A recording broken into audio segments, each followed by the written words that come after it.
जय श्री कृष्णा। राधे राधे। माघ महीने का 24वां अध्याय।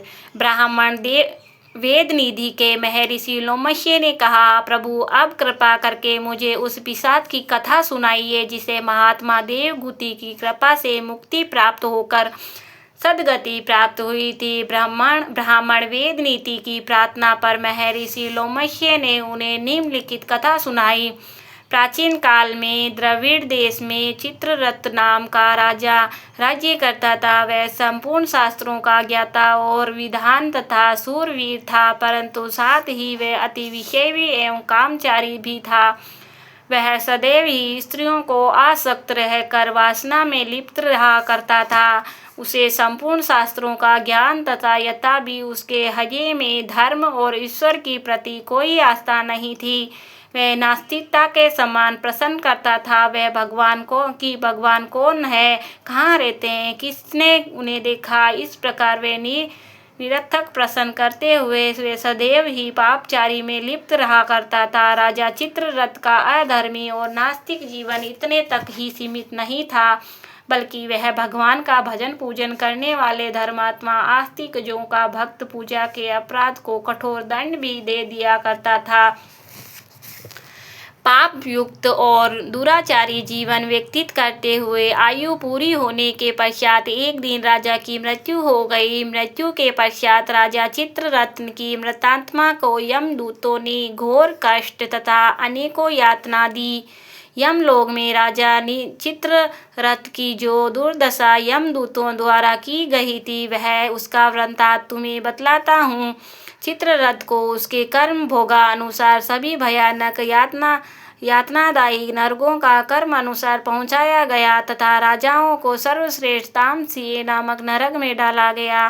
फिर उसे अंधता में सीए नरक में डाला गया। इसके पश्चात उसको इसे उग्र रौरव नरक में महानरक में डाला गया। महानरक के पश्चात उसे तापन, सप्रतापन तथा प्रथापन नाम का यंत्रदायी नरकों में डाला गया। प्रतापन नामक नरक की उग्र यातना में राजा को तन मन अत्यंत व्याकुल हो गया। संताप, काकोल, कुंडवल, प्रतिमृतकणी इत्यादि भयानक नरकों में भी राजा का क्रमश डाला गया।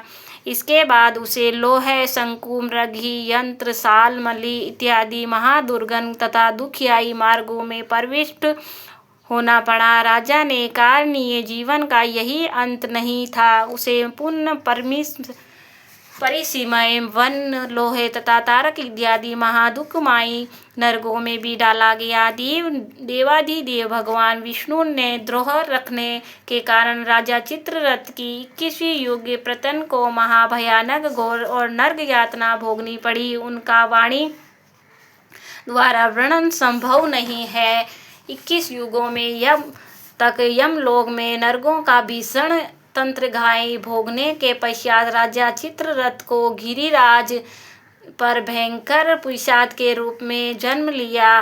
पिशाच योनि में राजा का जीवन भयानक दुखों में कष्टों में घिरा हुआ था।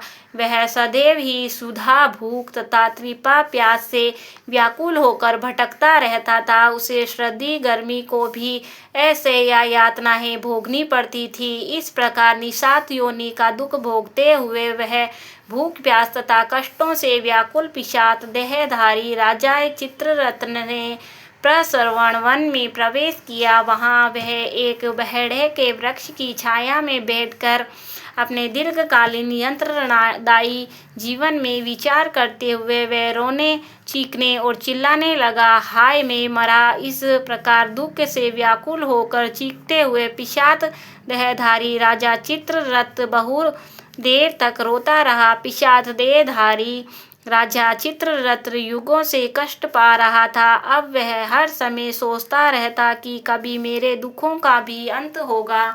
यदि इनका अंत होगा तो कब होगा तथा कैसे होगा। पापों को, दुखों और असहनीय कष्टों से डूबे मुक्त पातकी की रक्षा कौन करेगा।